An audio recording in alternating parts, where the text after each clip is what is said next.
Welcome back to Fighters Drinking Coffee. Today we have friend of the show, John Christian. He is a world champion, double gold. By the way, he wouldn't tell you this, but I'm going to because I'm proud of my training partner's accomplishments. But he's a double gold world champion, Masters Worlds, Ultra Heavyweight Masters 4. Dad bod division. I like that. They should change the name. He is also a licensed clinical psychologist. He'll expand on that as much as he sees fit. So last week we had talked about last 2 weeks at this point, we had talked about some things that have psychological, limitations. I don't know the wording for it. But things that like have to do with the human psyche, and we're just a couple of athletes and not experts. Scott and I, not experts in the field of psychology. Speak for yourself. At least we're not. At least we don't have licenses to be evaluating it. Let's at least go with that. I mean, I took AP Psych, so I know something. You took more AP Psych than I did. But John here, Big John as we call him, I've referenced him on the show before. He is licensed to talk about these things. Well, I don't know if that's what the license gives you, but he actually has the background knowledge for it. John, welcome on the show. We're glad to have you. So tell us about psychology, being a world champion. Can we please start with Star Wars? Do you want to start with Star Wars now? Yeah, I was going to let him introduce. We can start with Star Wars, and then we can go into it. That's fine with me. You pick. All right, let's start with Star Wars. Because I also know that you have an alternate theory, but I want to hear, who is Obi-Wan Kenobi? This is a good question, because I'm feeling for like Craig Jones. So he's sort of become the symbol of good. Okay. So we're moving him. I actually don't hate this right now. This is good. If there's one character that's sort of the symbol of like the good throughout, I would say Obi-Wan. And so Craig, constantly in opposition, that's who I'm going with. All right, I like this. Craig. So Craig Jones we have now left, and I think in this instance we're moving on from the Clone Wars. Then is that what we're doing here? Are we saying the Clone Wars are over? I don't hate it. Has Gordon Ryan killed the younglings? If this helps timestamp us in the Star Wars chronology. I like that this has slowly evolved into a Star Wars podcast. Kind of, man. Pretty soon it won't be about jujitsu. I've been like hashtagging Star Wars in our posts, and then you'll get like sometimes in your hashtag or something like that, like a random post of like send us this link, and it's like the Star Wars accounts are like send us this link, and I'm like, who the hell? No, you. I'm sharing this with at Star Wars Community. Don't think I wasn't like, maybe we'll get some residual Star Wars nerds to kind of gravitate over towards us. We're just trying to cross over. But as a nerd, I actually saw through Lord of the Rings. All right, yes, this is good. All right, I rewatched the Hobbit series recently, by the way, so I'm kind of like I've been warming up for this. I was a huge closeted nerd for like much of my, young adulthood and childhood. As the jock who secretly was reading about wizards and elves and shit. And I fully embraced it now in middle age. That's right. In fact, one thing about was attracted to my wife. She's a huge nerd, and I was like, you can be hot and like a nerd. Like, I'm gonna marry you now. Yeah. You're the one. All right, but the way I see it, Danaher is Sauron. Okay. He's the Dark Lord. Okay, the creator of the Gordon is Saruman. If you get this, I'm trying. And Craig is Gandalf. Okay, he's sort of wandering around trying to create an alliance of good to fight the evil. That's what I'm still. Okay. But the problem, Mikey pointed out a problem with this theory is all the other characters on the bad side just turned to orcs. Yeah, he previewed it, and I was like, you're kind of taking all of the people that follow them and just turning them into like these nameless characters. So, which isn't necessarily a bad thing. I'm cool with it. I just like Mikey Musumeci as Gollum. Yes, he's Jar Jar. Nobody really likes Gollum. him. He kind of walks weird. He does walk weird. He's sitting there. He's always eating. That's true. He is always eating. Just Well, and Gollum's he's just noshing on raw fish. Won't eat potatoes, by the way. No, he doesn't like potatoes. I could get behind that. And yeah, you're right. It does get a little bit tough because the bad guys in Lord of the Rings don't have a lot of names. There's two, like you said. Yeah. You know, maybe like, well, okay. How about this? You got Saruman, and then you do have the Uruk-hai. Okay. You have like advanced bad guys. We also have the Ringwraiths, which is Kingsway. I'm with it. I'm with it. Right. So maybe Gordon sort of made them. So maybe some of the guys that Gordon knighted could be the Uruk-hai. Yeah. Because they're more than just orcs, but then there's definitely hordes of orcs. We also have the options of the Ringwraiths. True that. So that could also be. There's another option there. That's good. So yeah, so that could be the men that were. Right, because that's what it is. The kings that were enticed by Sauron and turned into by the power, wraiths, and they lost their humanity. Yeah, that's indeed. And now they're just hunting for the ring. That's their only goal. That's all they do. Killing hobbits, apparently. On behalf of Danaher. Yeah, on behalf of Danaher. Which, that lines up. So now I'm back in. I'm back in. I like the counter narratives. I like it. I'm into it. I think we're open-minded when it comes to trying to find a nerd lore to assign Jitsu to. It's good. Well, it can all be true, too. The only difference between the two, which I think our last guest, Knack, would have issue with, which is okay, but is the like, Lord of the Rings doesn't necessarily have the gray area the same way. It kind of does, though. There's a theme of the gray, but it's a little more cut and dry. It's a little more black and white. Whereas what about Boromir, dude? Boromir was like struggling. Yeah. Oh, yeah. Well, so I guess some of the men they don't really put men in good light in the Lord of the Rings. No, whatever. It's lore. It's lore. It's lore. But the men were kind of like constantly like, are we good? Are we bad? Pretty much everyone. Good, only the elves. Only the elves are the good, right? So I guess there is the gray. There's a lot of the gray in there. But a little bit less than in like Star Wars. Star Wars is more about balance, whereas Lord of the Rings is about destroying evil. Which, hey, maybe it does need to be destroyed, especially with the things that have been coming out recently, with just all the evil that is. Maybe we have the wrong Sauron. So maybe we need to reframe that. Seduced we don't know. Maybe you're like, no, there's a gray area here. I'm like, no, there's good and bad in this story. They're just I'm like maybe there really was. Maybe it really is all good and evil. It's gonna be a Ringwraith. Yeah. Oh no. Maybe I'm Boromir. I hope not. Maybe I'm Boromir. It means I die before I go full evil, so that's okay. No, you turn back to the good side. Yeah, you turn back, go out in a blaze of glory. You die a good man, and a blaze of glory. A blaze of glory. That would be somebody. What better way to die is there? It's really the best way. Yeah.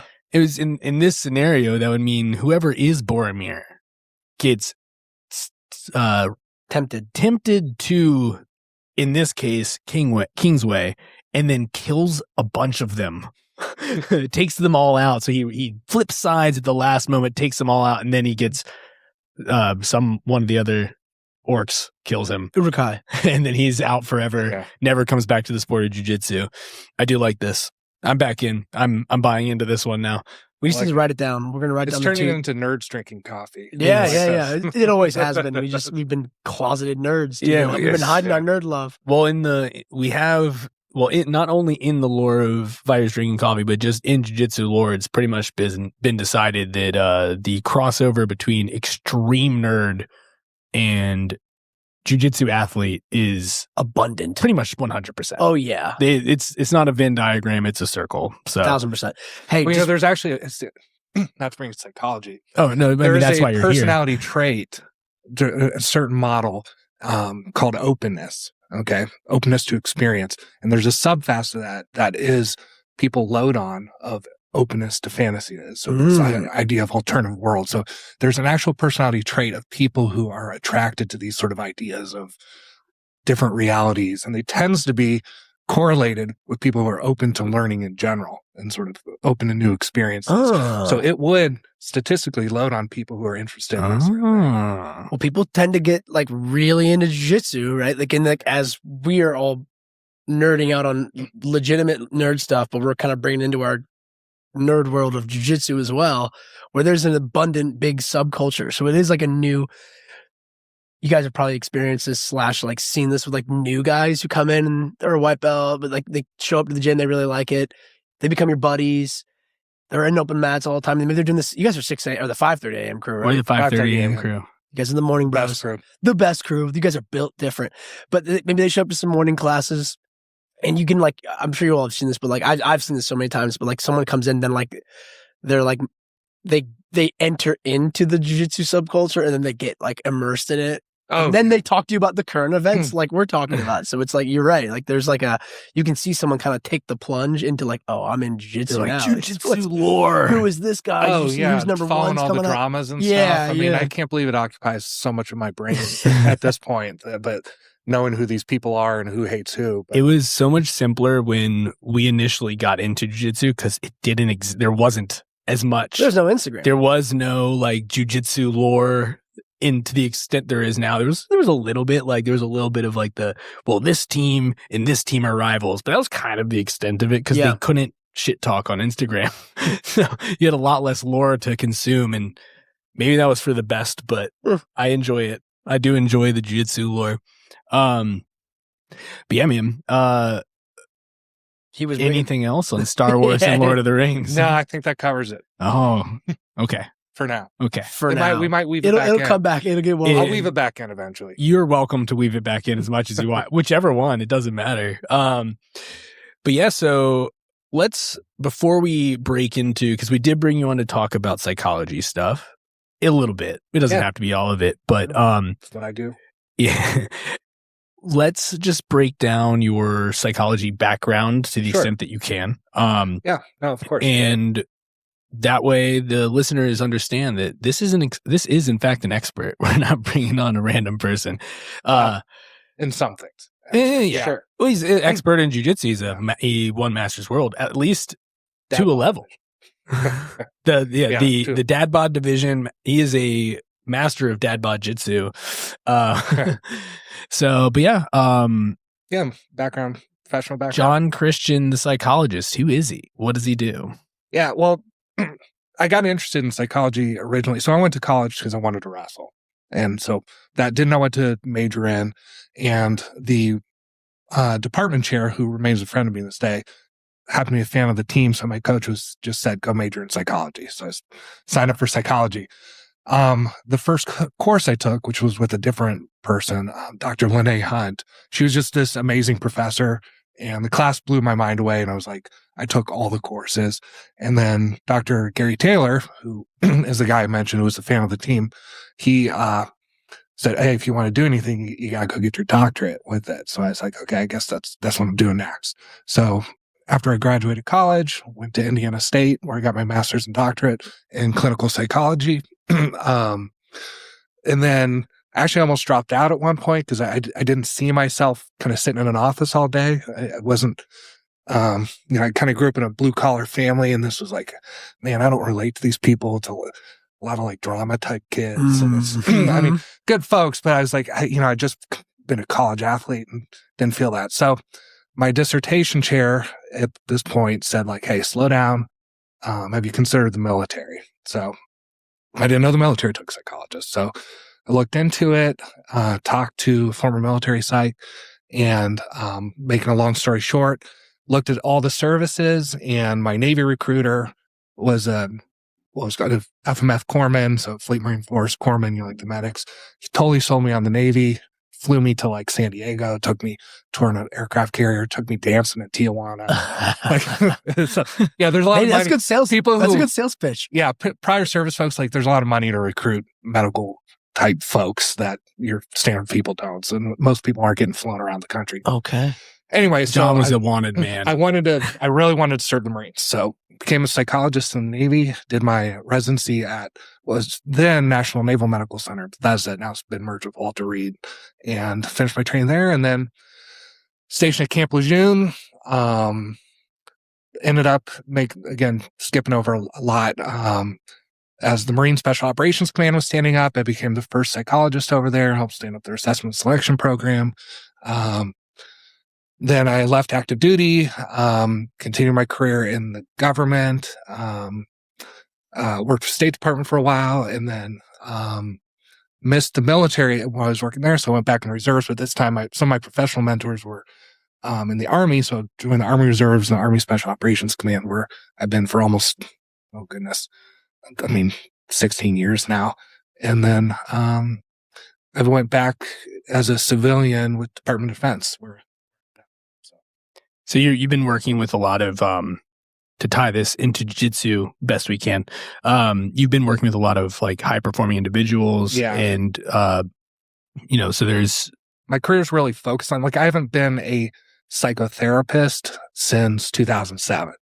I'm still licensed to do it. I still can. And a lot of foundational sort of skills are from there. My career is really focused on like assessment and consulting. I would say you think it as like, high risk operational personnel type things, high performance type folks. Yeah. I like it.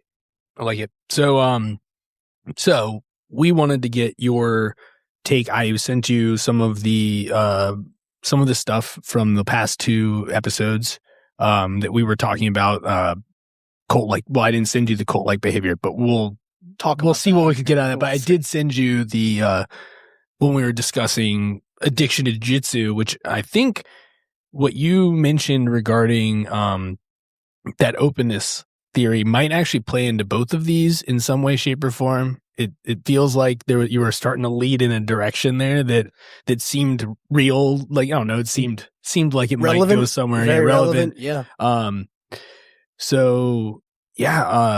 Addiction. Let's start there. Let's start with addiction. Let's start riffing on addiction. So, we were kind of looking at, is it like a personality trait, these people coming into it, or is it something inherently about the sport that gets people? I mean, it might even be both, but I think we were just looking at from like is this a replacement for other addictions? Is this something that people are coming in predisposed to, or is there something about the sport that specifically causes people to go all in?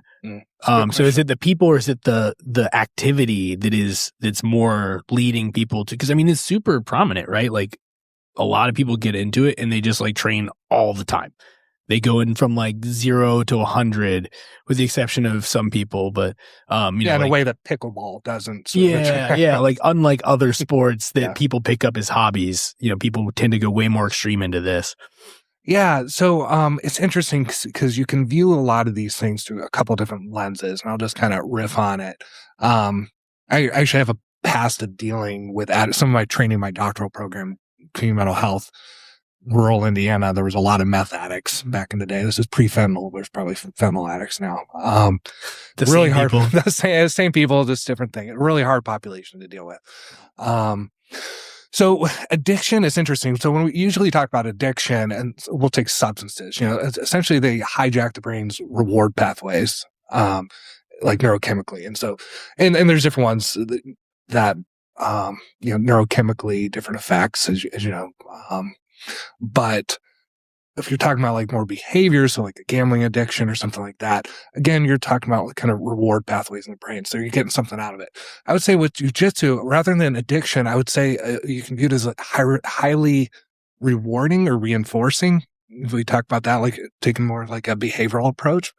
And there's a lot of ways, I think, there's a lot of reasons why. So I'm going to separate different sort of ways to look at it. So first, inherent in jiu-jitsu itself, it's really interesting because there's a community aspect, right?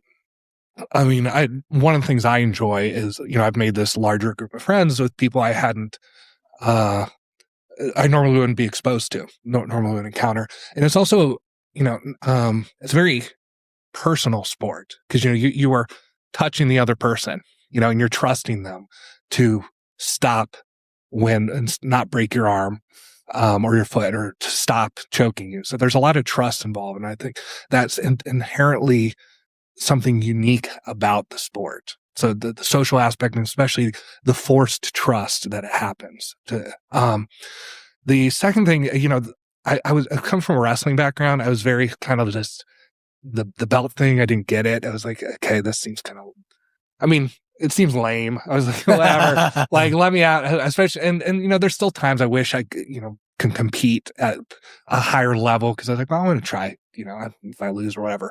But I've really come to respect it for many ways. And it's something very interesting because it creates this automatic goal, like these goals built into it that are very outward facing. And it also plays to this human tendency to, especially in men, to value status with each other. And so you have this hierarchy set up right away. And so right away when you come in, you're like, it's a pull people have naturally to want to achieve those higher things. And it's outward, you wear it around there. You sometimes line up differently. The military makes very, very good use of this because, different sort of professions, you get a special hat, green beret, but it's a special hat when you come to, no, I mean, I love green berets, don't get me wrong. But it's a very outward facing, and there's pins and there's badges and there's all this stuff that creates hierarchy, and it signals to other people this, like certain things that you have accomplished. And so that appeals to people very much because status is important inherently to us, I think, as a creature, because we're inherently social creatures. That's a very important thing to understand about people. Now, the other interesting thing about it, it's thinking more at sort of a brain perspective, there's sort of this infinite, not quite infinite, but like wealth of knowledge you can go down. But there's also this really quick feedback mechanism when you're rolling, okay, that often you don't get. So you try something and you get a very, very quick feedback on whether it works or not. And so it's when something does work and you've been working on that in a while, we've all had that experience that it feels really good.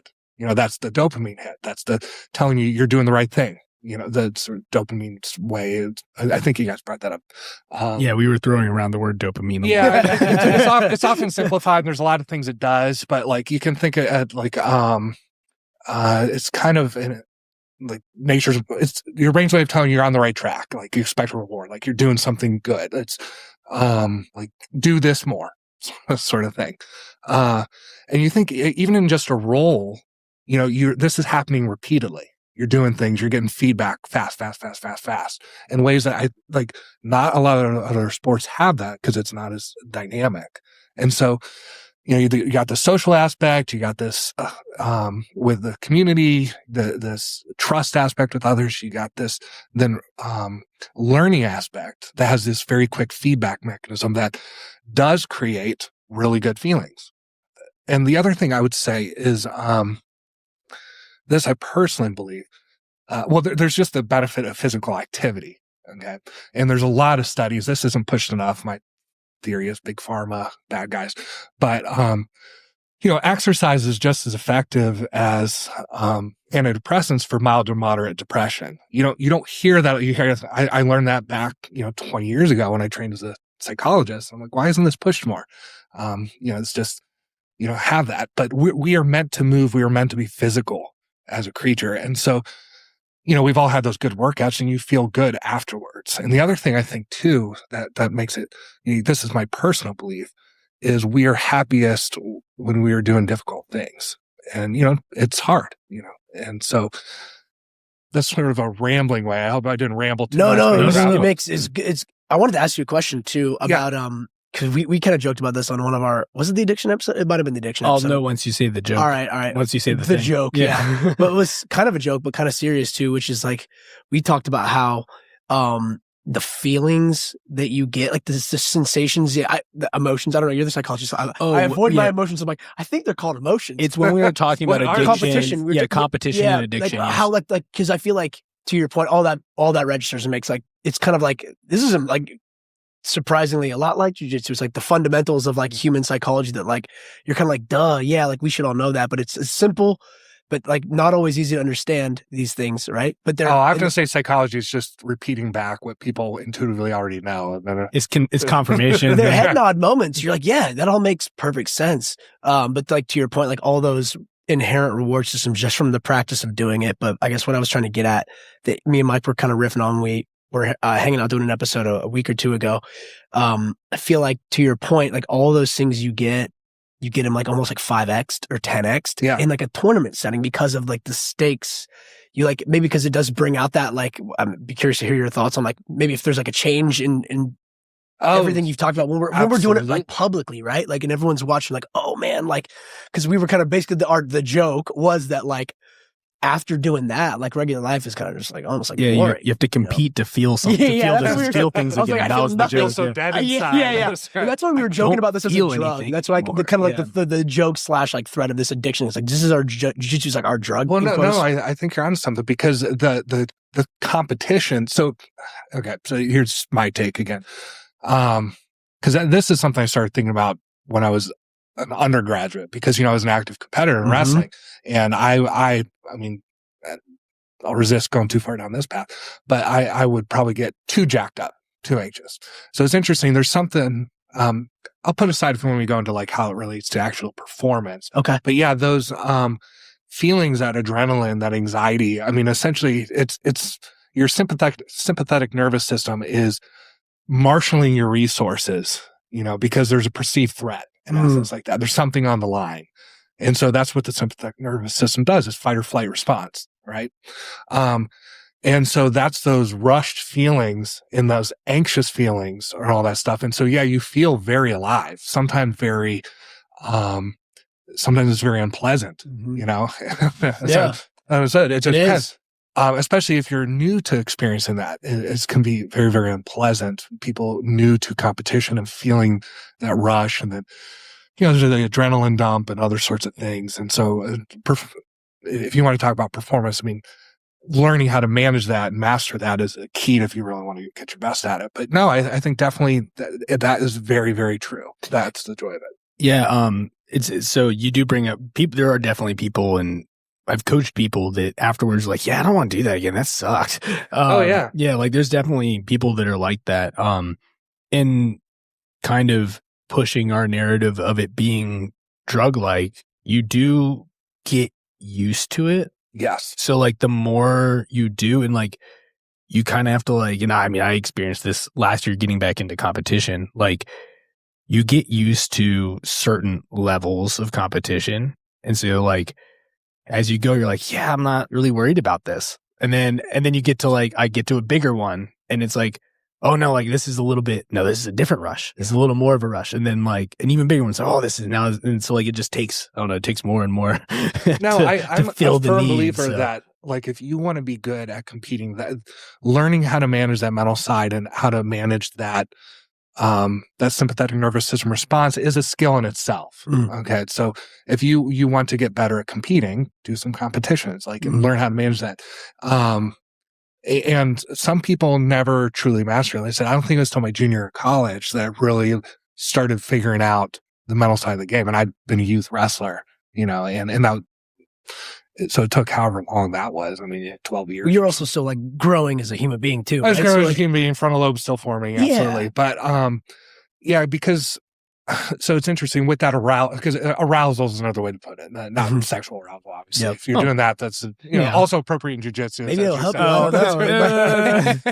No. But like physiological arousal. And so there's something in probably the only law that I know of in psychology called the Yerkes-Dodson law. You guys might remember from Psych 101 class. So it has to do with the level of arousal and performance on tasks. And so you picture like a bell curve. You can picture that, where say the y-axis showing up and down is performance, and then arousal, like that. So if you have too high of arousal, and these guys, Yerkes and Dodson, I can't remember their first names. I mean, this I think goes back to the 30s. There's, I think, doing studies on mice, if I remember. I don't know. It's been a while since I read it, but if you have too high of arousal, you're too amped up, your performance drops. If you have too low of arousal, same thing. You're not performing adequately. And the trick is everybody's individual level of tolerance for that seems to be a little different. And so you guys are both coaches. You've probably seen this. Some people maybe get too amped up, and that amped up, that sympathetic nervous system response can create a tunnel vision, right? Because it's fight or flight response.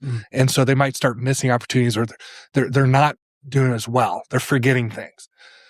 Similarly, too low, it's like you're not performing your best as soon as you walk right out of bed, right?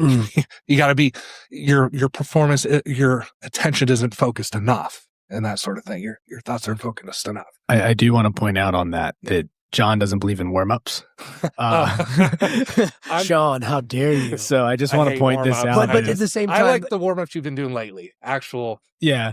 Now, hold on. Warm-ups in class or warm-up before a tournament? He doesn't warm up before tournaments either. No, here's, if I may, what I will say, though, to give John some credit, like, because I make like all my guys, I like make them do warm-ups for tournaments. It's the right thing to do. Yeah, it's the right thing to do. But at the same time, like I feel like like your background, like you get like if you get an athlete who's done this enough times and they know what works for them, which I would argue you know what works for you. Like you've done that, so like you've done the homework enough to like, and obviously also you're a psychologist, so like you're educated on like what works well for you. I think you can get to a point where you're like, hey, like, and this is like, I mean, when we're coaches, we just have to like instill like systems on people because we don't know what we don't know, right? Like, this is what works for 95% of people. Maybe you're in the 5%, but until we get enough data from you, the new guy. You got to know your perfect level. And at Worlds, I did pummel for like 3 minutes with someone. Beautiful. Nailed it. All right. I take it back.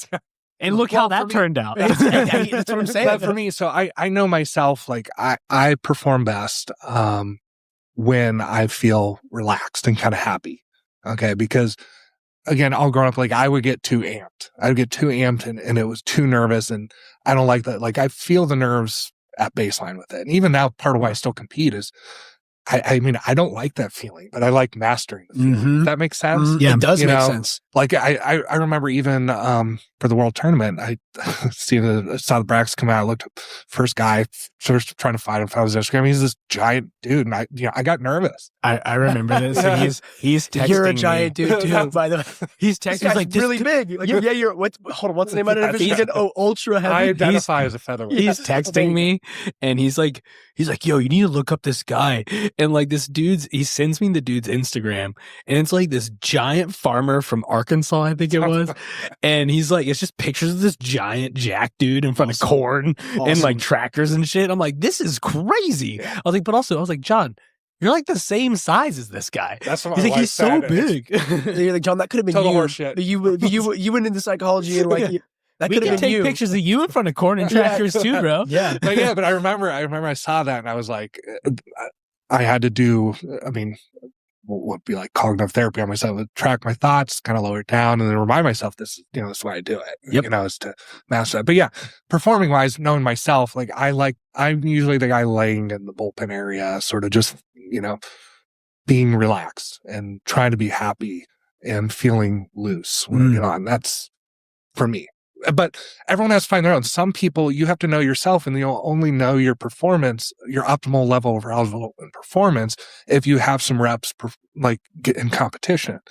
And yeah, there's just that. So if there's somebody new out there, you want to compete, do several competitions and monitor that for yourself. And what I would tell people is really pay attention to your own mental level, what your habits are, what you're feeling, and then see if you can relate that.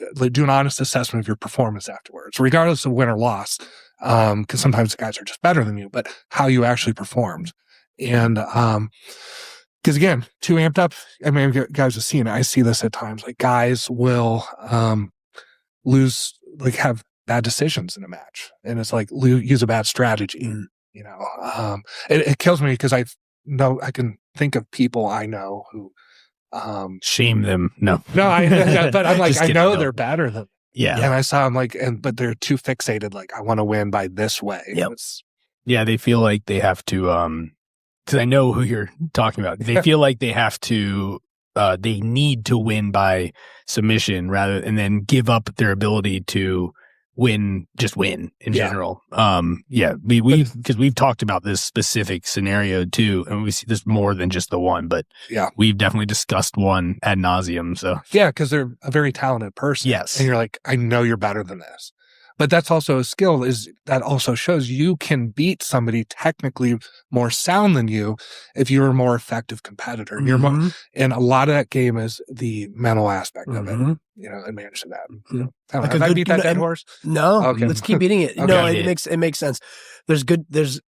I've told my guys this a lot of times too. It's like if you're like, it's just basically like if you're more prepared for that environment, someone can be like like you said, I've seen countless. I mean, I've been in situations like this where I'm like, I'm better than that guy, but he just beat my ass. Yeah. Because he ultimately came more prepared, or maybe his plan was better to implement. He just could have been in a better mental, physical state but you name it. But, yeah, like if you have a plan and and you're comfortable and you know how to implement it in that environment, like that's because this is a game like at the end of the day, right? Yeah. Like skills obviously 100%. are a huge part of the game.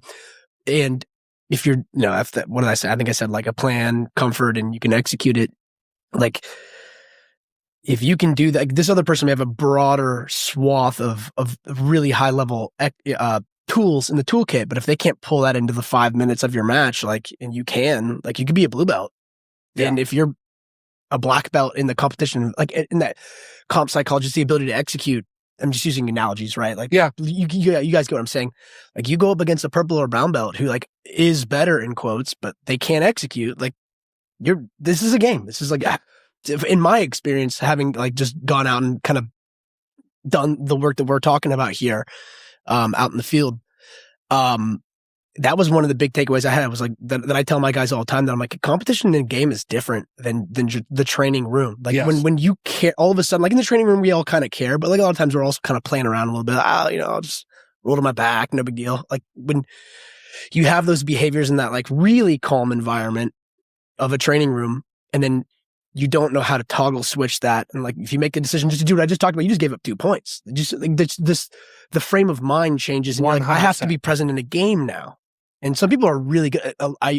I'll say wrestlers, because like wrestlers have, by the time a wrestler comes into like a jiu-jitsu room, you've had hundreds of exactly. So you know how to do that. That's why like wrestlers are so. Like, anytime, like I'm sure you guys see, if you guys see a new like dude walk in who's like a trial class dude, and you're like a wrestler, like, all right, cool. Is he a good dude? Can we get him to train with us? Because that's going to be a major asset because of those things like that. They just know how to compete. Yeah, and they know how to compete by themselves. Like people can come from all kinds of other sports, team environments. It's different. Yeah. You got to go out and do it yourself. Like it's a skill set that, I mean, obviously wrestling is uniquely, in our similar worlds, brings a tremendous skill set for that. Yeah. No. And I mean, that's kind of the cool thing I've also sort of embraced about jiu-jitsu is, so growing up wrestling, I mean, everything's competition. It's a competition base. Now you're seeing it because at jiu-jitsu schools we'll have wrestling. I mean, I teach a little basic wrestling class and guys can kind of learn and have fun. You're trying to spread the love of the sport to people. But in general, from day one, you're preparing for a competition and then you're being pushed into a competition and you're experiencing getting your ass kicked or you're kicking someone's ass or both. And it's like it or not, even if you never get good, you are repeated exposure to that situation. And actually is an interesting point with that arousal again, because, so like anxiety disorders, right? To pull my clinical psychology background. So, a lot of times there's an avoidance response. People want to avoid something that's causing them anxiety. Anxiety is an unpleasant feeling, so it'll trigger an avoidance response. So like, we'll take a simple phobia for an essence. I'm afraid of spiders. I'm going to walk away from the spider. Okay. And it takes away the bad feeling. That's what's called negative reinforcement in operational conditioning. Throwing some psych stuff out. I like it. Good. Negative reinforcement is not punishment. People in vernacular misplace that. It's taking away an aversive stimulus. Anyways, you really want to get over anxiety for the most part. It's exposing yourself to the stimulus provoking that anxiety, because then you learn to adapt to it, because essentially it's triggering that fight or flight. Something's telling you like this is threatening, but really if you lean into those thoughts, then you adapt. So in essence, so that's a big thing. Like with parents, who don't want to expose their kids to unpleasant feelings, you're setting those kids up for an anxiety disorder later in life because they never learned how to cope. They never learned how to lean into negative feelings that they can master them and really cope with. So it plays right back into this competition thing. You want to learn how to master those negative feelings, that then you have to just expose yourself to it and then maybe have a plan. And it all plays in together. But crap, I had another thought. Oh, but the training environment, there's sort of a different orientation though, or at least there should be if you want to get good. It should be more of a process orientation rather than sort of a win-loss. And that's the time. And this is, I think also growing up as an athlete, I'm grateful. I think I'm good at this. Mike can tell you or not. But you work on your things you're bad at. Like it is a time where losing, it doesn't really matter. It doesn't matter at all. So, that's the time that you should be focused on like competing against yourself in essence, that am I getting better at a thing? So if we're going to go deep into it too, now I'm a middle-aged guy. Sometimes I like to just come in and goof off or whatever with my buddies. But if I'm focused on getting better, I will have like just the other day, I actually was struggling with thinking about something to work on. So I asked Mike, what should I work on? He said half guard or deep half entries. Because you had told me you wanted to work on I want to add deep half to my game. I was like, okay, well, let's work on being in deep half. Yeah, it was like brilliant. Brilliant coach. So yeah, it was Why just didn't I think of that? But like, so the rest of practice, that was just the goal. So sometimes I didn't get it, sometimes I was gotten it, whatever. But if people coming in and treating those roles as a match where it's win-lose, they're robbing themselves of the ability for a learning experience. And it's just getting all ass backward. That said, if you're in a competition though, and you're like, oh, I'm just, I'm going to learn, that's the time to, now it's the time to win. A little bit of a gear shift. Yeah. It's a different mental set. So you need both mindsets depending on what you're doing. But feeling rambly now. When do you think, just from like a openness standpoint to it, like mental openness to it, once we've gotten through, because some of this is the coach's job to help with the learning experience, but once we've gotten through the match, and let's say in this case the person's lost, is there a specific window that is the better time at which to review those losses? Like, is there a too early? Is there a too late? Like, when should we look back at this? I can't think of any research I'm pulling on to think about that, but intuitively, Mike, you grew up wrestling. It seems like every wrestling coach, as soon as you're off the mat, wants to go over like 6 moves. I'm like, I just want to sit down and like drink a Gatorade. Like I don't even remember what the hell happened. Like I'm not interested. So I just have so many memories of that. I'm like, I don't remember anything that we just talked about. But that's me. That might be individual. There might be people who can absorb it right away. I don't know. I know for myself, it's probably not until after the competition, frankly, unless there's something serious. So there's most things in life. It's not an either or, it's a both and, I would say, like most things. So, if it's something that immediately after a match, you notice just pick something more wrestling, their stance was too high. That might be a time because it's an easy fix, like just lower your stance. But if it's something complex, like I'm going to teach you a whole new freaking takedown, not time. Yeah. Not time to master it. I don't know if I have anything more intelligent to say. No, that's fine. It kind of depends on the individual. Yeah, it depends on the individual. Yeah. A lot of things. You kind of got to, it's interesting. So I'm become friends. So actually, he's not the Campbell's wrestling coach anymore, but he's at the National Wrestling Coaches Association. This guy, Scotty Sentes, really good dude. Was All-American. Getting to know him as a booster of the program still, and just being friends with him. He was telling me his approach to coaching different guys. And it's just interesting hearing him. I didn't ask him about this, but he said, well, so-and-so, he likes before match, he needs me there, like totally encouraging him, like pumping him up, blah, blah, blah. He's like, that guy, he doesn't want me anywhere near him. Like, he's like, leave me alone. I'm in my head. And this other guy's over here taking a nap, so you really got that's me. Yeah. I'm like, John, get up. You like to joke, I'm trying to become Instagram buddies with my competition isn't working out. Yeah. He does disarm them. He's like performing psychological warfare in the bullpen, where he's like hanging out with the guy. He's like trying to exchange numbers with them. Like, I'm an extroverted guy, so I can't help myself. Like you said, you like to feel happy. Yeah, I like calm. Like, this Yeah. is just a jiu-jitsu tournament. He talks with the guy tries to talk to the guy the whole way. Like, if that guy will I did notice that. I felt bad because it was the finals of Worlds, and it was a super good dude. We're Instagram buddies now. There you go. He's this French guy. And I was coming out, I was like, oh, let me try my like 5 words of French, and now I'm talking about. I realized I was like, oh, I'm reading social cues. Like, he wants to be in his zone. I was like, I'm sorry, man. No, but it's okay because this is the finals of Worlds. There are no once they pick you up out of the bullpen, it's fair game, baby. No, it's not something I'm trying to mess with them. I'm just like, oh, cool. Like, let's have fun.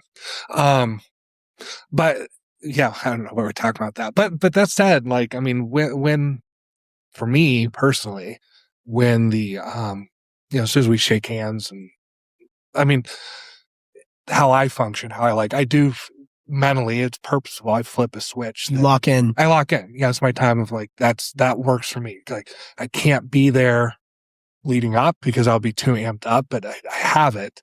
And I have my ritual. Usually I take a step back, bounce once or twice, and then I'm at it. Yeah. And that's where you sort of access the dark side of yourself. You're kind of saving, like you're saving the juice for when you're like, I've got this. Yeah. I'm 5 minutes about to go, and I want all of my effort concentrated into this 5 minutes so I can do the best job possible. Yeah. As soon as that's how, and that works for me. It makes sense, man. Well, I mean, you see a lot of guys that flip the switch early. Like second they're in the bullpen, they're exhausted, they're angry, and then those guys tend to have the adrenaline dump super early. You can't maintain that like that. Yeah. You will mentally exhaust yourself before you've even stepped out on the mat. And then by the time it gets you, like, God damn, I'm tired. I don't want to be here. Yeah. I need to flip my switch sooner. Again, for me, I like to go out excited to be out there, like excited to perform, and which is actually interesting. So there's this other theory. What's it called? Goal orientation theory. That when we engage in something, you could sort of be task focused or process focused doing things, or kind of ego focused. Okay, so ego focused is like, or I think they also better showed competency demonstration. Like essentially, you're showing off.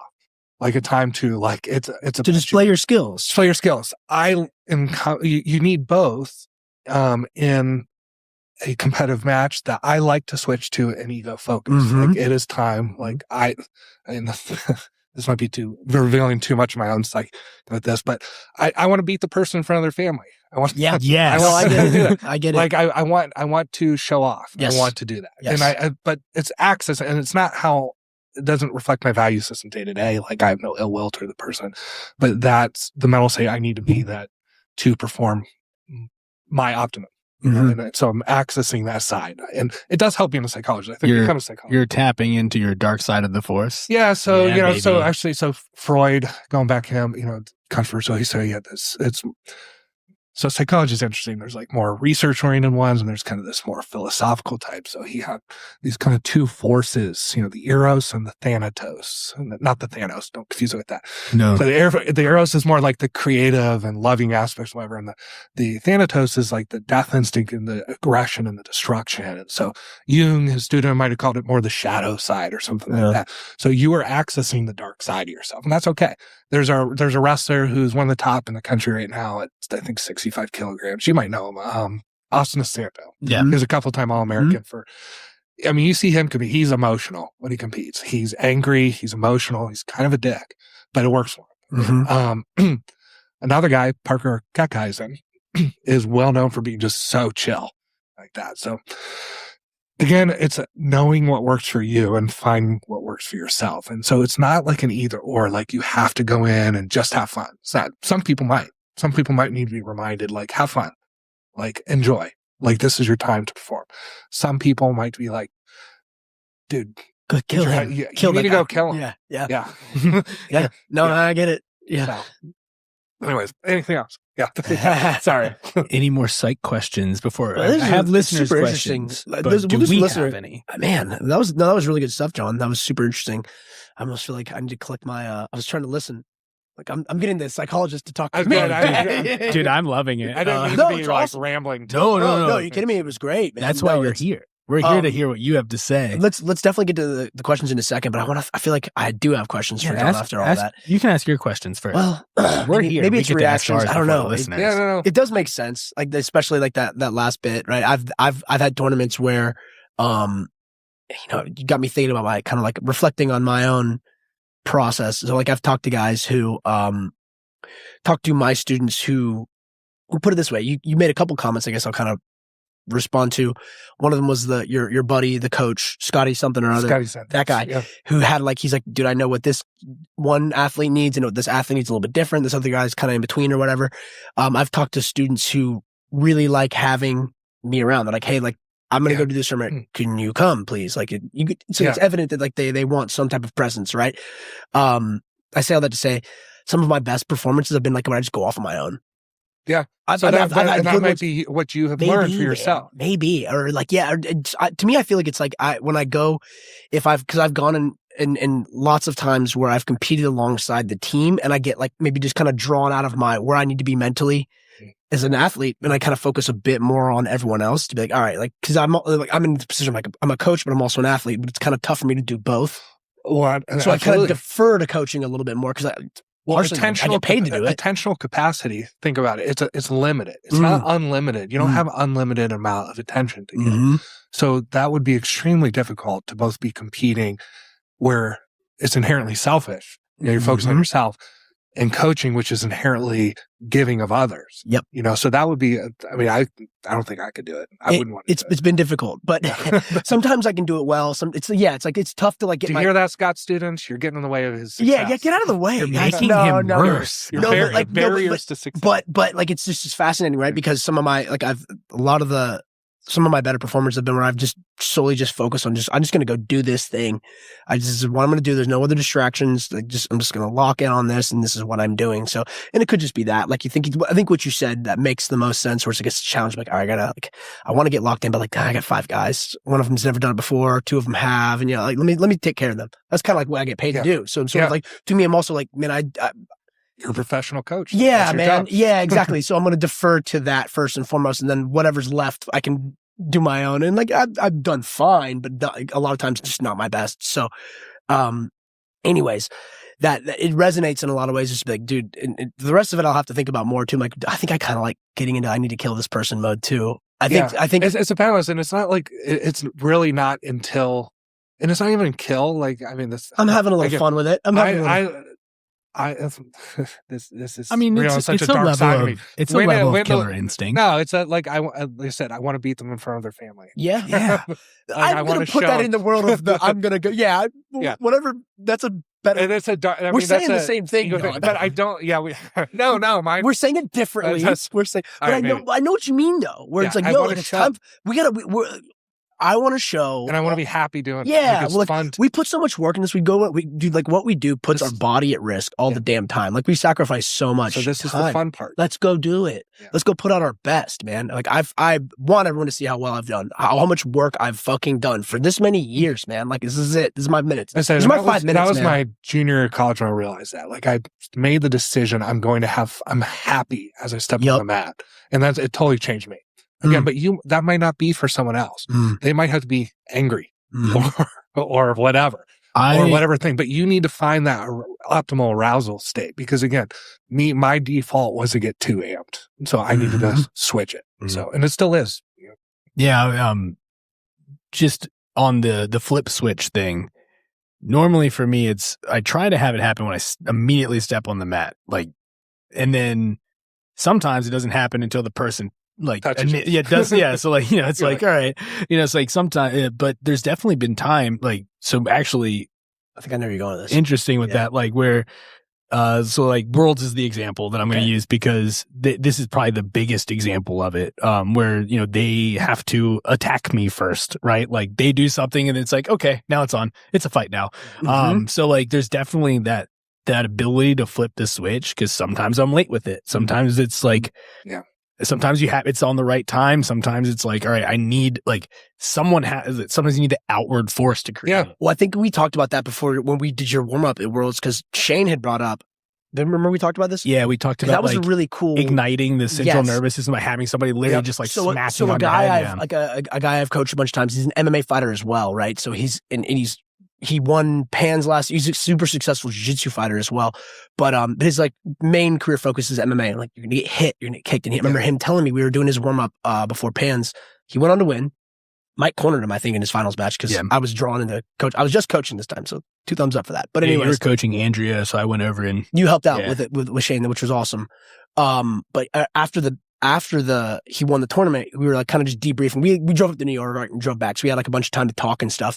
And he was like, what actually would be a good idea? Because I'm always asking for like, like, what can we do differently? Like, let's figure out what worked, what didn't work, and just talk strategy? Like, what can we do better next time? And he had a cool idea, which it fits with what Mike's saying, which is that he was like, look, dude, like our warm-ups are really good for like just getting like that sweat to kind of deal with the adrenaline that's like right in front of us. So like be like, all right, we're like have the first fight before the first fight. Kind of that's basically the idea. But he was like, can you attack me during the warm-up a little bit? And I was like, okay. He's like, I need to kind of like get hit a little bit. He's so like, he's an experienced competitor. He knows that he needs to ramp his arousal level up to get his optimum performance. That's how I read it in context of Yerke's thoughts and performance. He's also kind of like you said, he's also very calm and like very like smiley. He was a Marine, by the way. So it's like these are dudes who kind of like, I think they just there's like an edge to like, yo, like we're fighting. Like so, but his comment made sense where he's like, no, like for me, he's like, it really the switch flips when the other dude tries to like these guys are coming out to potentially hurt us, right? So like I need to be ready for that. So like set me up for that before we go out there. Like try to hurt me a little bit, like smack my head down a little bit. Which is what me and Mike did before his match. This is interesting. I asked Mike, I got Mike's buy-in, but I was like, dude, do you want to run this one? Like, do you want to run Shane's suggestion? He was like, yeah, let's do it. So I'm like, all right, I'm just going to snap your head down a little bit more. I'm going to be a little more aggressive in our hand fighting in the warm-up. I think it makes sense. Yeah, no, I mean, and it did work. I just used the example. That was the surprise was mainly because we expected a different thing. Sure. That was an over preparation issue, but like that like attack, the initial attack definitely like, you know, that's the flipping of the switch. But sometimes it's when I step on the mat though, but who knows? Well, even in the match, it's important to maintain not too far in either direction. You gotta be present, right? You gotta be And so, you know, some people might benefit off leading up to practicing like mindfulness meditation or something like that. Like I just find people who lose awareness of their own what's going on inside of them. And so you see the people, they get too amped up again and they're in a match and they get emotional and they start making bad decisions, or, you know, they do something really stupid, like throwing a punt. I never got that. Like I understood those people. But they start making bad decisions. And, you know, I see in wrestling a lot of certain things like, they don't know when to like concede a takedown and start coming up. You know what I mean? They fight too long, they get on the back. So they're losing awareness of what's happening. But again, or they get too comfortable. You know, maybe they get a lead and they're getting too relaxed then and, you know, focus. So it's maintaining that level of focus and awareness and optimal arousal level is important, not just leading up, but during it as well. So that's that presence thing. I think it's I think Hodger Gracie has a whole thing on that, like champions stay present. Yeah, that he talks about. So I mean, like, yes.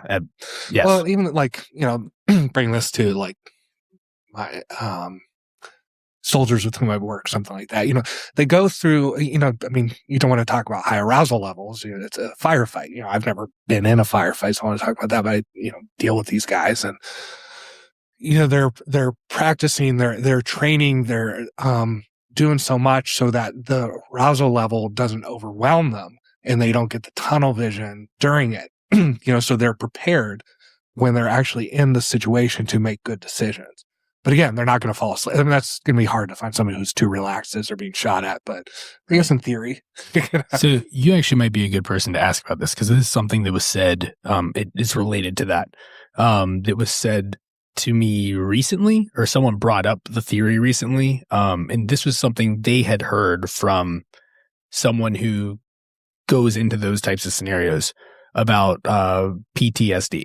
It's about post-traumatic stress disorder, and how they were saying, now this is, I'm not going to name the person, but this is the quoting that what was quoted to me, was that the PTSD specifically in like wartime scenarios they were referring to is, because they believe that is due to having to be reactionary versus proactive, is what they were talking about. So like not being prepared for the scenario, like you're talking about here. I could see where they're going from, and I would frame it this way. It's too bad because a lot of these terms get overused, overthrown, but let's take a step backwards and what do we even mean? So let's even just define trauma. Like what is a trauma? So a trauma is something that like overwhelms your coping mechanisms in the moment. So it's not in handling something hard that you have to overcome, but it kind of overwhelms it. And then there's kind of echoes kind of happen. So having worked with many combat vets, it gets really complex because some of these guys have pre-existing sort of other issues that are brought out. But let's just take something clean, and there's this like terrible situation. A lot of these guys downrange in combat situations specifically, they spend months during the peak, let's say peak of combat, not now, but like when we were really running and gunning as a country. You have a combat patrol like every day. We'll say that. You know, you've seen a buddy die yesterday. You're back on mission today. Something like that. I mean, those are real stories that happen. Think about those cortisol levels spiked for so long, and that that arousal level, that sort of mechanism of fight or flight gets hijacked a bit, gets reset. And so what you see is one of the core symptoms of what's called hypervigilance when they come back. And so they are excessively vigilant or watchful for stimuli in the environment that trigger like that response. And so there's a patient of mine back when I was a clinician. He was a Marine. He had done, this was when IEDs were a big thing. He was back and like was pulling some sort of duty as an MP or something like that. And he's telling a story. There's like some drunk guy he's got in the back and he's in the front, and then somebody's driving the car and there was a bag of trash at the side of the road. He freaked out, jerked the wheel, said the drunk guy's like flipping out. But it was like right back. It's an IED. We gotta go. It was in his brain. Yeah. There was no IED. Got it.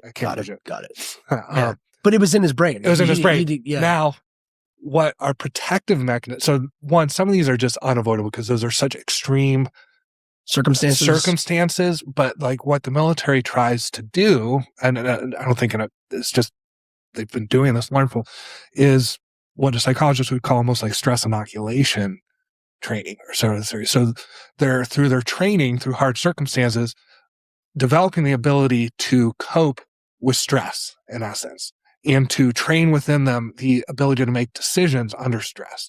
So like a well-trained police officer, not to make this political, a well-trained police officer doesn't draw his gun and shoot somebody, whatever. Right. They are making a decision in the environment based off of their training in the environment. Right. Okay. So same with the soldier, they're not opening up fire on a village because something stressful happened. They have training that has developed them be able to master the stress response and to make positive decisions within. So I think that's probably what I think that, that's the, I think that's the pathway that they were trying to lead. The discussion was trying to go into is that stress inoculation, because that was at the end of the thing. That was the moral of the story is like, hey, because they were trying to apply this into jiu-jitsu. It's, hey, instead of having to react to situations, we're going to practice already being in those situations so that we're not stressed out in real time. Like we're ready. So, I mean, it's the same thing. I just was kind of trying to. And as an aside for people so you answered listening, I mean, sometimes my experience with that, like combat stress, a lot of what was masking, looking like PTSD, I would have called like unresolved grief. A lot of, I mean, there's just, I mean, that's a whole other subject. That's a whole other subject itself. So, I mean, these kids were put in such awful circumstances and often had to make such large decisions, and would take such ownership, say, if something went wrong, and they never fully like worked through that. So that's a different topic though. Yeah. Yeah. Any other listener questions? Let's do it, man. Oh yeah. So John knows these people, which is the best part. Mikey told him it was a different psychologist. Yeah, so they were all after me. I wasn't considered. We were gaslighting all of our training partners and telling them about. I was like, yes, I got the psychologist coming in, and then one guy's like, oh, you didn't ask John to come on the show?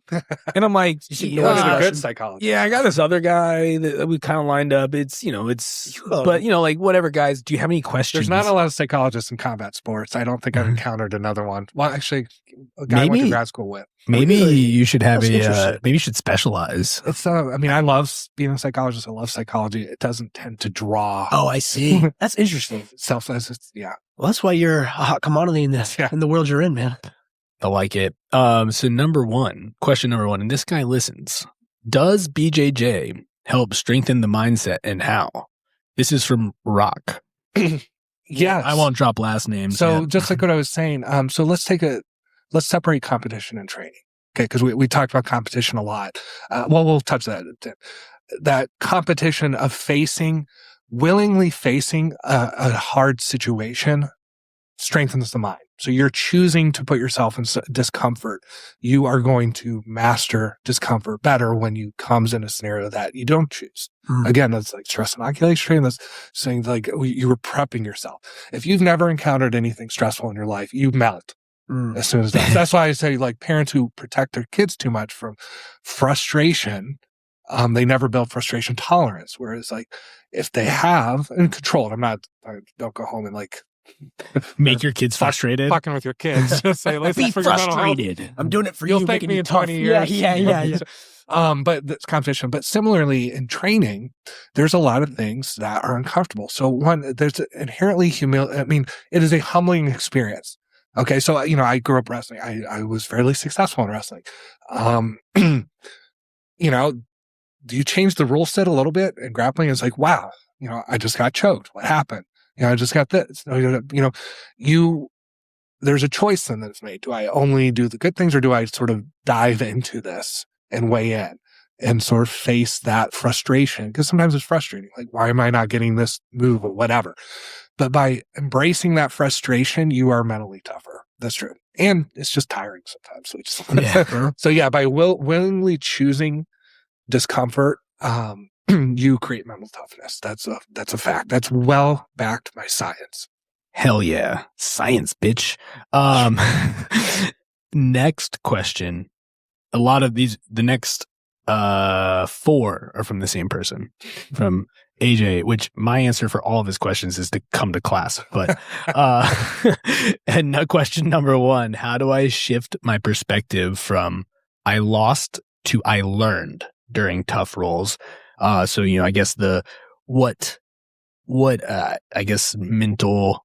So there's stuff. a lot of things right here. And so let me unpack this one a little bit, because there's a simple answer but there's more complex. So I lost, inherently within that, there's a lot of messages. So taking a cognitive psychology perspective, cognitive therapy, which takes there's all these thoughts coming recently. You're evaluating a situation. They sort of you dig down and they draw from some deeper held beliefs about self-world and others, in essence, and to use a Beckian model to be, of course, yes, Beckian model. Essentially, I'm going to simplify it, that like that sort of threat to your, we'll use the word ego, or your identity, where it hurts, that's essentially that. We'll take a different sort of approach. This narrative, this story we tell about ourselves. So we all tell these stories about ourselves, right? We're inherently meaning-making creatures. And so, it's okay if I wander a little bit in that. We're inherently meaning-making creatures, and part of who we are and how we organize our experiences that we have through life, and we tell these stories. We are storytellers as a species. And what's interesting is that we choose the stories we choose to tell ourselves, right?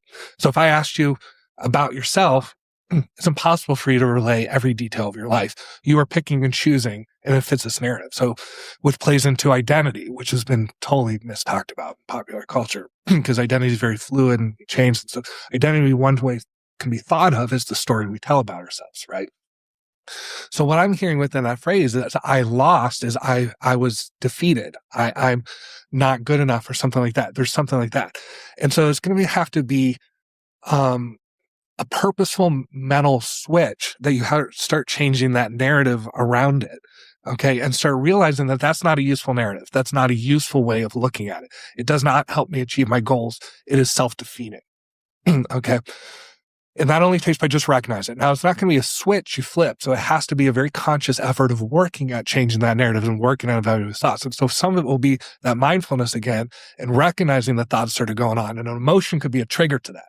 So if you feel that negative emotion of like sad or defeat or anxious, that's a time to stop. Like that's a stop sign to hit and start examining what just went through my head. What sort of image or thought or message just went through my head that triggered that emotion. So what I'm hearing is it was a negative self-evaluation. Okay. You can challenge that. The lucky thing is, so if it is like, I'm a failure. something like that. That's a cognitive distortion. That's a global statement that's not like reality. Instead, changing is like, I have something to learn right now. You know, that's a switch that has to be purposeful. So like I said, I'd say take that emotion, use it as a stop sign, evaluate what image or thought was going through your head, work on changing that narrative to something more productive. And this isn't just, you know, woo-woo, psych, feel-good shit. This is reality. Mm-hmm. You know, I mean, I believe there is a objective reality, but we perceive that objective reality imperfectly and we construct it very much. And so these is well documented thinking patterns of like depressed people. There's a pattern in that of these cognitive distortions.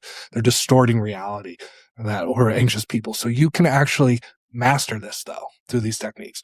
So switching it to, I would say now going back to that goal orientation theory, that's when you switch it to a process learning and orientation, a process orientation that what did I learn? Like, what can I take from this right now? And then I would switch it from there. And some of this, I think those of us who've competed a long time or done these things a long time do this kind of intuitively is, well, what do I work on now? Like, what am I going to work on? And we set smaller goals. I'm going to work on guard retention. I'm going to work on whatever small thing. And if you can't think of it because you lack the skill base enough to identify that, so when you go to your coach, you know, who is the, you know, if we're going to go into cults, the master. The master. You know, you go to someone who has more knowledge to help you do that. Mm-hmm. So did I hit the question? Dude, I think so. It. Yeah, no, that's you just tell that guy we're here to train. Seriously, right? No, I mean, I was just we're here to train. So I tell my young wrestlers. Yeah. So I see that. So growing up, I'm very proud. I turned in like somebody who was good at takedowns eventually. But for my first 3 years of wrestling, I don't even know if I took a shot. Like I was so afraid to. And I remember this is like, I can't remember if my coach put this head, like I had to make a conscious decision. I'm going to start shooting and I'm going to start coming up with the shot. That's the other thing. If you're struggling with takedowns, come back to your feet. Right on your knees. But it was I could not wait for the emotion to catch up and to propel that. I had to make the decision first and then the emotion caught up later. Like, so the fear. So when I tell my young wrestlers, I'm say, I just want you to take a shot. If you lose, if you get taken down, this is practice. Who cares? Like it means nothing. It's meaningless. You know, you're not going to improve unless you're taking those risks. So can't improve until you humble yourself. But it's recognizing that emotional component because people, what I find a lot with difficult things, they want to wait for the emotion to happen first of confidence. But confidence sometimes follows, it comes later. It comes after taking risk. And there's a really interesting study taken in a different way.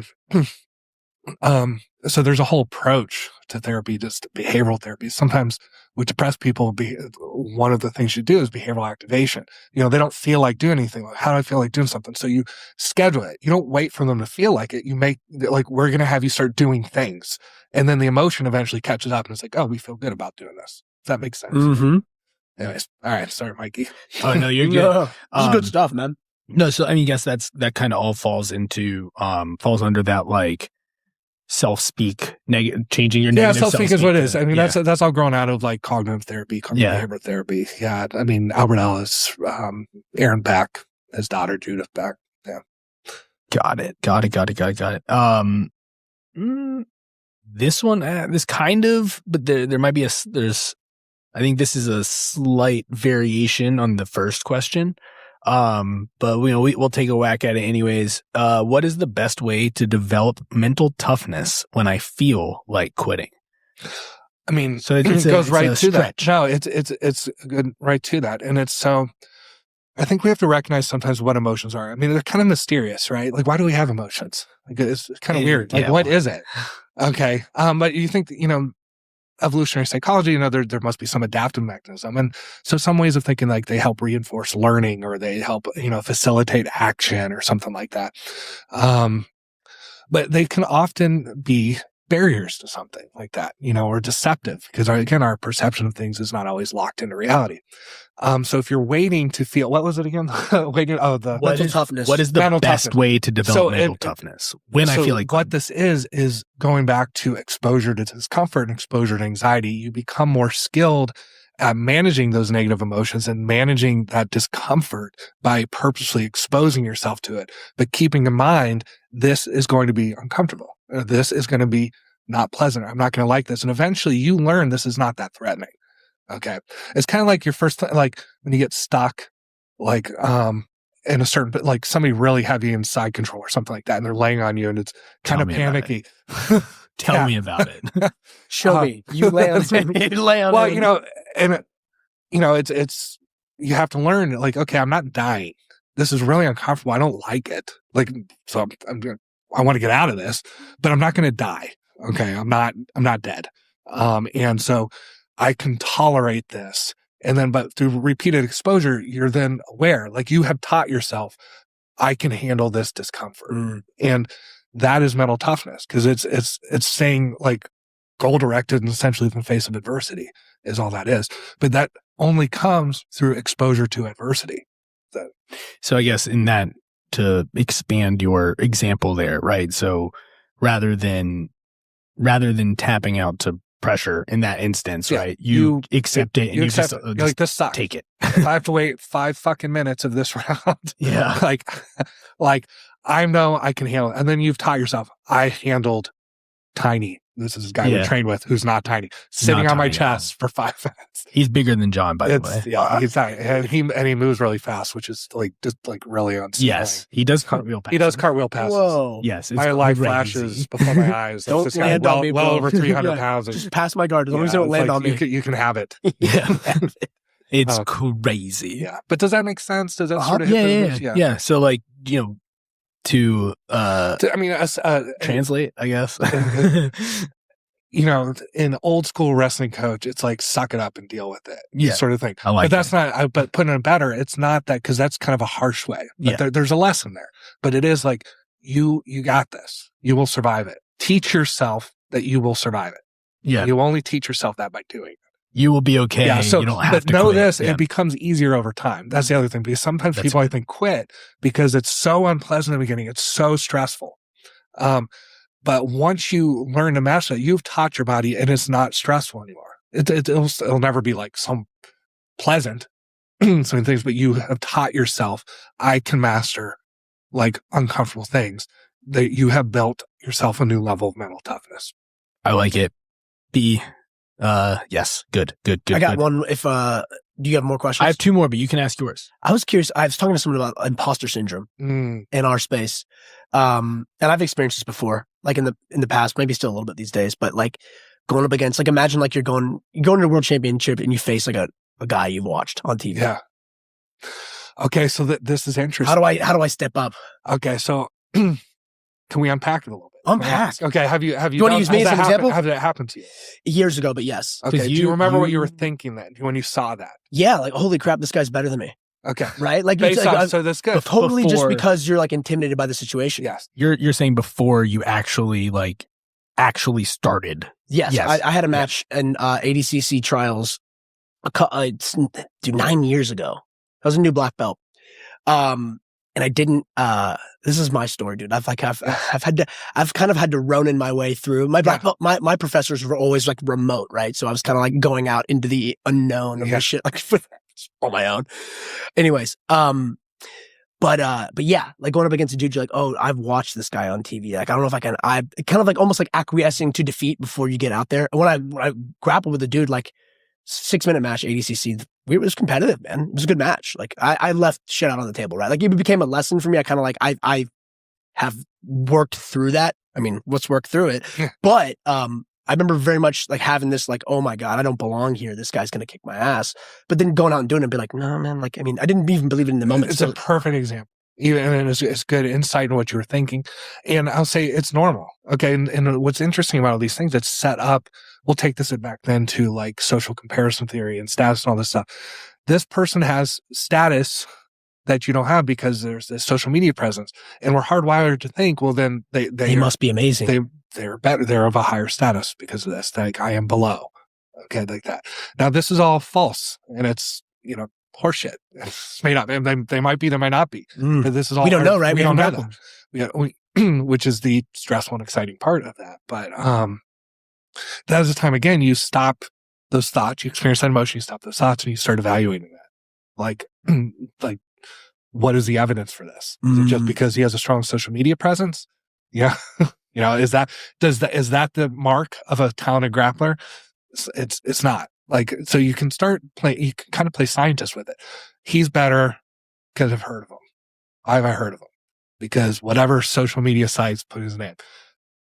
What is the evidence that, like, there is no? So you can start evaluating it. It also comes down to, do I give up? Do I run away? At the end of the day, you're going to shake hands or slap bump or what are we doing, jiu-jitsu?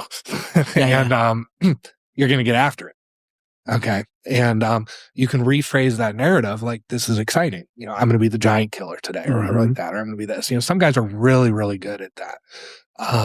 Some guys get so wrapped up in, researching the other guy's records and all this other stuff. I mean, there's a balance because, you can get game plans. I mean, that's a whole other topic. So, sure. Does that make sense? It does. Yeah. Reframe the narrative from this guy's better to me to I have an opportunity to prove that that I'm as good as these guys. Yeah. This is my day. This is my day. Yeah. Some people really like to be the underdog too. So what they have done, they flip the script on its head. Because other people, once they achieve something, then they feel pressure. Because they're like, there's a different imposter. So which plays on imposter syndrome? I've achieved this thing. And it's really interesting because jiu-jitsu also has the potential to set this up once you get a belt level. And I see it on social media. I feel imposter syndrome. I don't feel like a whatever your belt. Because in their mind, they have built this story around what that means. And they have said, and then they achieve it. Like, well, I don't feel any different. I didn't get my magic levitating powers yet. It's all the story. It's all the story we're telling ourselves, and it's the meaning we're ascribing to this. Okay. So we have to challenge that and challenge the reality of that and potentially change it. So these are all, these principles apply across so many things. I like it. It would be cool though if we get our belts and you unlock new moves like in a video game. Like new power unlock. Your legs still can break, dude. It's like I unlocked a new move. Yeah. I like it. That's super. That's a super useful. I think that's a super useful thing lesson? Lesson. I'm so bad with words. God, I forgot the word words. I forgot the word words. What are the sounds we make to express thought? What are those things that come out of our mouths? So next question. How do I maintain motivation when I feel like I am not improving? I'm really, is he going to quit? Is he? Well, he has said this. Yeah, he's kind of awesome. No, he's staying. AJ, you're staying. AJ, you're not allowed to leave. We're speaking it into public now. You can. So maintaining motivation, and this is interesting. So I think you have to take a step back and be like, why am I doing this? So you ask that first. So what is my motive? Like, what is my goal? Like, what am I doing this for? Okay. And that's the first thing. Cause almost no one's like, I want to be the ADC's champion. Well, I want to be, but that's not my goal. Right. It's not my goal right now. Maybe when I was young, out of college, I would have loved to have tried that, but I'm a 47-year-old dad whose body's breaking by the moment. That's not why I do it. So I'd say for this person, why are you here? What is your goal? Now, now relating to that's the last question, if it's wrapped up in this idea of sense of self and ego and sort of your evaluation of yourself, you're setting yourself up for failure right there because this is not you. It's maybe it's a side of you. It's an identity. It's something you choose to do to goal. But the greatest athletes all fade eventually. Some live on for a while, but your Michael Jordans or whatever, but your Babe Ruth, but you fade. And people and you find this after people stop their sport where it has become a central core of your identity. I mean, I remember the feeling of loss. So I broke my ankle my senior year of college. It was my best year. I was returning national qualifier. And when I broke my ankle and basically had to miss my season, I felt a loss of identity, a loss of myself. And it was something that was really hard to deal with. And I talked to my buddies I wrestled with at college. They talked about how hard it was leaving that behind. Like, that's not me anymore. That's the story I told about myself. This was such a core aspect of what I told about myself. So if you were treating jujitsu as this is me, this is the core aspect, you're gonna set yourself up for failure. Instead of like, this is something I enjoy doing. This brings me pleasure. This brings me joy. I like doing these things. That's going to be motivation. Now, temporary motivations. Now, goals can help too. So if you do have a goal, like I want to win IBJJF, whatever, that can be a great goal in the meantime to do the things you don't want to do. So in the train up, I had a seam, give me some ways to develop my cardio. Yeah. I don't like it. I like pushing weights around. I'm not going to lie. I'm doing it now. Now I'm trying to do it more because, I'm an old guy. He listens. I'd be careful what you say about his programming. He might make you do more. No, it's good. No, it's good. I love it. I did cardio today that I skipped. So anyways, but that motivation for a goal helped push me to do things I don't do right now. Okay. So in the temporary, if your motivation, but that was my motivation. I want to do this. This is on the path there. I'm going to do this thing I don't want to do. Okay. But day to day jujitsu, if you were letting it destroy your sense of self, you're inherently unmotivating yourself. But if you're taking an approach that I'm going to get better at this thing, I'm enjoying the company of my training partners, I'm enjoying the sense it gives me, that will be your motivation. If you're having a hard time getting up in the morning, the other thing to teach yourself, like a lot of these things, it's harder in the beginning, but you build a habit later. And so know that things get easier after you do them over time. I'm weaving in a lot of different thoughts. I think it remained. It makes sense. Do you think to merge a couple of those questions into one? I'm a psychologist now. It's not do you think it's it could be like a confluence of the same story, kind of leading this dude into just a direction that's no longer helpful for him, and therefore just, like you said, maybe just make a choice, switch your story over to just two directions over here, and you're good. Yeah, I'd say switch it right now. Yeah, so stop putting so much pressure on yourself for. What are your goals? Quit trying to win training. Quit trying to win training. Win getting better this week. Am I better today than I was yesterday? Am I better this week than last week? The other thing with that, this one thing I would warn people though, is learning plateaus are very normal. Training plateaus are very normal. And so it's really interesting. If I could take a detour with this. Yes. There's something, part of what I think maybe makes jujitsu addicting. So there's something called an intermittent ratio reinforcement schedule. So something out there. Oh, baby. You all hear that? I don't know what it is, but I like it. You lost me. So it's sort of it's the best example you're always taught when you're learning about this is a slot machine. You don't know when that win's coming. You might pull 10 times and you get a win. Then you pull 2 times, you get another win. Then you pull 100. You don't know. And so it actually shows that's the most powerful reinforcement of giving something to create a behavior. Now, what's interesting with jujitsu with that is these breakthroughs kind of happen unpredictably. And I think to me is man, I can suddenly hit this sweep that I wasn't able to hit before. So that's sometimes a reinforcing thing.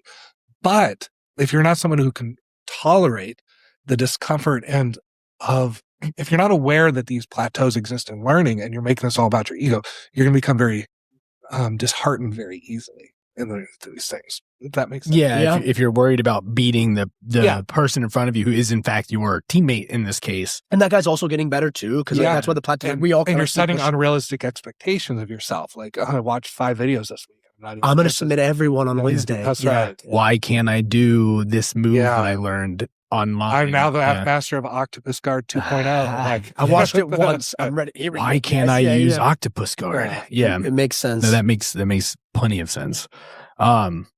Any more on that one? So with that last one, it's almost like if I can just draw it to the slot machine thing, is it basically just keep pulling the slot machine, right? Keep pulling the slot machine. You don't know when it's going to happen, but you know when it's going to happen. So no, just keep showing up to training, and it'll happen. Just show up, and you can accelerate it, like I said, by hacking how we learn best, and by being purposeful in your training and setting yourself small, achievable goals that often, again, take advantage of your coach to learn what those should be.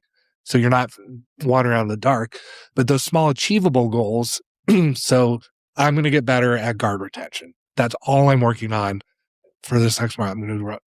That's an achievable goal versus I'm going to master worm guards or whatever the hell that is. I don't know. I know what worm guard is, but like, like jumping right into it, like I'm going to master this thing. Like you're not going to master it right away. And it's like you, especially new people. I feel like once you train for a while, you kind of get this intuitively, but new people I see get very frustrated because they're like, I've been coming and I still haven't like submitted Mikey or something like that. I think this is also something that, that becomes prevalent with people that are already an expert at something else. Yeah. This happens a lot with people that are really high performers in whatever their profession is, or they were elite at something else, or they see themselves as being an expert in X, Y, or, whatever other, hobby they have. And they come to jiu-jitsu and they're not an expert, or they feel like they're not attaining expertise fast enough, and it's hard for them to like. Well, that's that ego orientation to things, is that you're doing it for the observation of others or sort of the status of others instead of the task orientation of I am doing it to get better at this thing. And so those people I would say need it most, because you need your ego need to kick in the ass and you need to settle yourself down a little bit. Can we Matt enforce these people? That's right. No. I'm just curious. Like, I mean, so I think you called out like some practical takeaways too. Like maybe if people listening, if they're coaches or coaches, you coach, and you've coached like wrestlers, you've got that lens as well. I have this like a refrain that I've kind of like exercised with some of my students that I learned for myself, which was basically, and this is, I guess, the call to action for people in a coaching position, which is, I feel like sometimes, like you said, there's like a goal/task orientation that like folks can come into training with. And if they're not appropriately like focused in on a thing, they'll just kind of, their eyes will wander wherever in jiu-jitsu. And so we'll kind of just be like, you'll come in and do like, you might do months of jiu-jitsu and be like, and you even just showing up has value, right? But like you might not, if you're not paying attention to a thing, like you mentioned guard retention for like I guess my thought or my observation using myself was like, when I actually pay attention to a thing in training, I tend to actually observe, like noticeably 100%. Get better at it, rather than when I kind of come in and I just wing it. And some days I'll just wing it because like you said, like, I just want to show up. I'm 40-something-year-old. Sometimes I want to show up, but I just want to move around too. Not every day has to have like an absurd task observational focus, but all I'm saying is those days I'm kind of flown. I just want to move around, right? And that's that sort of balance in the mindset. And you're exactly right, because imagine if you're trying to master a language, psychology. Let's say you're trying to learn psychology, and I came in and I just read a random portion from the book every day. I just flipped open something. Like it's going to take you forever to tie it all together instead of focusing on one thing at a time. You need those times where, like I said, I just kind of want to fuck around today and goof off with my buddies. But like if I'm focused in, like usually for me, because I've learned this, and I know this is the best way to learn. So whatever's taught in class that day is what I've taught in class. I can't retain it. Sometimes I can retain it, maybe not. But like I want to go back and I'm like, okay, I'm back to focusing on escaping side mount from Tiny or something like that. Or I'm going back to deep half entries. And that I might just focus on personally until I feel like I got it okay enough. And then like I usually move on to something else. Because if you I feel like, and I don't think there's another way to do this with jiu-jitsu, because I've thought about it. You're coaching a wrestling team, you have a season, you have the same people there every day. You can set a course of instruction to kind of develop them out. Jiu-jitsu, you got people coming and going all the time. So you got, there's really no great way, except you're teaching some moves, people coming and going. So you as an individual are going to be overwhelmed too much if you try to learn the 3 moves of the day every day. You got 15 moves a week. It's just, it'll never happen. It'll never happen. So if you set a small goal that's achievable, that I'm going to focus on this one thing, whatever it is, then you'll get better at it. Like you'll get better. You'll concentrate your effort on this thing. Yes. Yeah. That's what I mean, from a coaching perspective, and just because we're in the same room, I have maybe like 2 or 3 guys that are there every day, so I try to focus in on a section, like on like a position for at least a month. So like I try to, and I love that. I love since you're doing that. So that there's always everyone always has a context to it. But the issue is like you kind of are, if it is constantly, it's a ever expanding, like ever growing thing, because, it's like, all right, we're going to start on Monday, and then like 3 weeks from now, we'll have continued through this like progression through this position, and we're kind of reinforcing all of these things and building upon whatever we learned that first day, right? Like it's a constant building. And if like this week we started deep half. And so if the people on Monday and the people on Thursday is completely different people with the exception of 2 people, then you have people that feel lost because, you know, so like. How do you meet the needs of everyone? Yeah. Because you can't I've experienced that coaching the wrestling class. I've realized, I mean, there's just a new kid who showed up last night. And so I had planned like to focus on one thing. The people who started showing up, I'm like, okay, we're going to go over this. He doesn't know how to stand. You know, I got to teach you how to stand. You know, and I'm like, okay. So that's a challenge to jujitsu specifically. But say, Mikey, I think you're doing a good job with it. Hey. But I guess my kind of an additional, I think this is like a little additional point for this. Give yourself, try to find context in every single, like in the lesson, right? So you don't what is being shown isn't finite the way it's being shown. And I've actually, I've told this, but it isn't the way it's being shown isn't the finite solution. You can find context or details that are applicable in other things that you do. The threads start pulling together. Somebody once compared it to learning a language that suddenly it starts making sense and you don't know when. I haven't experienced that, even though, again, lots of wrestling background, but you know, I've mainly in the practice, I play guard because I want to learn jujitsu stuff. And I'll say I experienced that. I'm like, oh, I'm starting to see how this now ties together a bit more. But it didn't make any sense to me. I was like, why am I on my back? Why is he on his back? He's supposed to get off his back. Like, what's happening here? Yeah, like I just think if you get too focused on doing exactly what you're seeing and not like just, you know, if you look too big picture, right? Like, why am I doing this? Versus just like what is happening? Well, what are the little movements and attachments? Yeah. Yeah. And it's tell those people, like, again, embrace the frustration, lean into it, and have faith that like you'll master and pull it together. Because it does, you know, eventually it starts to make sense. And put your, like, stop putting so much pressure on yourself. That like this does not define who you are. Like it's like your ability to hit an omoplata does not define who you are. Yes. Now your ability to hit a double leg takedown does. Oh, yes. If you can finish it, you better be able to hit those. Because wrestling is like a marriage, as John would say. Yeah. It's like, you know, the secret to a good takedown? Commitment. Okay. That's right. Same as to a good marriage. A successful takedown, successful marriage. That's awesome. Both take commitment. Oh, baby. And we do have one more question. Bring it. What is the best way to prepare mentally for training on days I feel lazy or tired? So in other words, how do I get my ass out of bed? Well, I mean, that's exactly the thing. Like, what is your goal again? Because that's when a long-term goal is more important than a short-term goal. And that long-term goal has to resonate with you emotionally in some way, because that's important.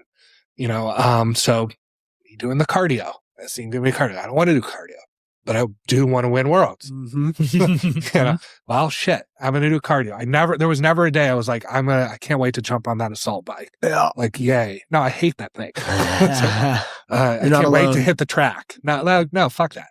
But I really like to win. So like, I will do that.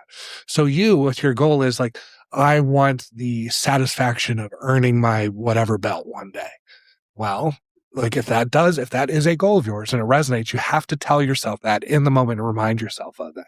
That's why there's so many sports movies that sort of say this, you know, like the Rocky movie that he has Drago up on there. You know, he sort of grabs it as he's training. And, you know, that's just like, that is reminding yourself of the goal. You're triggering your emotional response to say like, this is important. So I'm going to get my ass out of bed and train.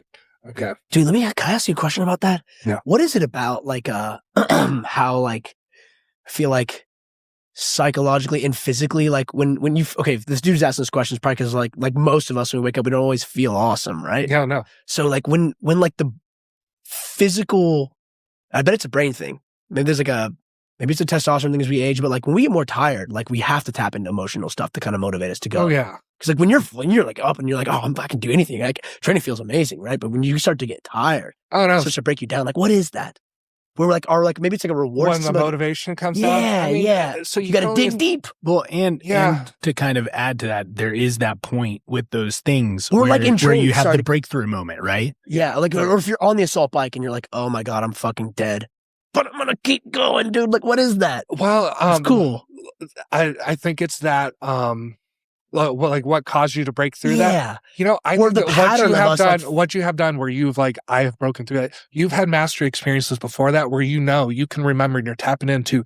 I remember how good I felt because I conquered, I've conquered that feeling of wanting to quit. And so sometimes that's what you tap into. Sometimes got up those stairs. Like I was Rocky Balboa. I climbed the mountain or whatever. I climbed the stairs.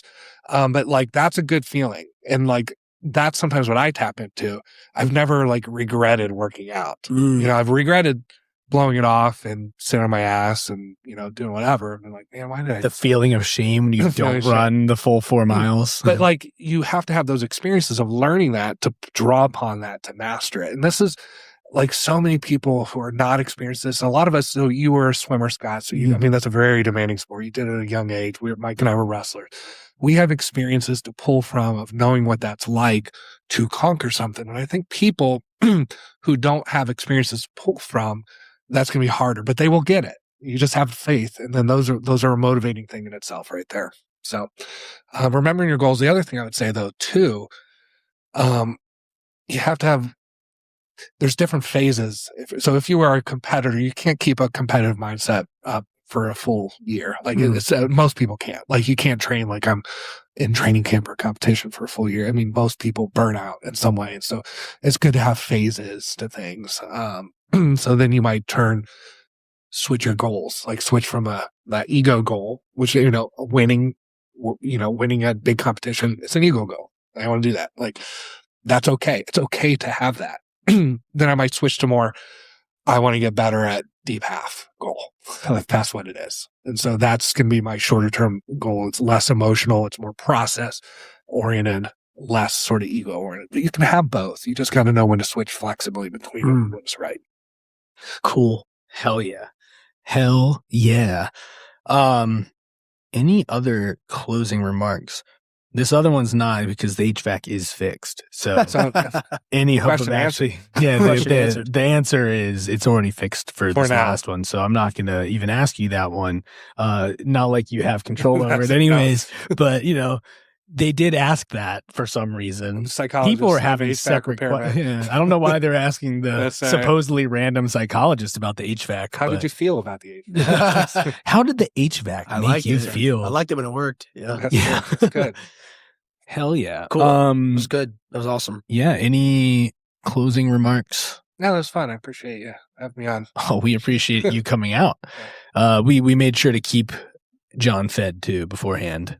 So we don't want him dropping out of the ultra heavyweight weight class. I don't think I'm very worried about that. You work your way to his weight class. That's why I'm trying to feed him. Mike is an honorary heavyweight because I will tell you this. But so we have a chat group of guys over 200 that started because it was sometimes it just wasn't fun to train unless one of them were there. There used to be no Mike, heavyweights. when I first got to know him, he was the only guy who'd come in. He would always jump in to train with the heavyweights.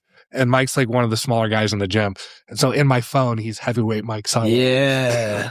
Because there was a time when there were in the before times when there were like 2 heavyweights in the morning, like and sometimes Ali, just one. Ali and Perry. Yeah, that was it. So we started the chat group like, "Are you going to train today? Because if not, I'm not coming." Yeah.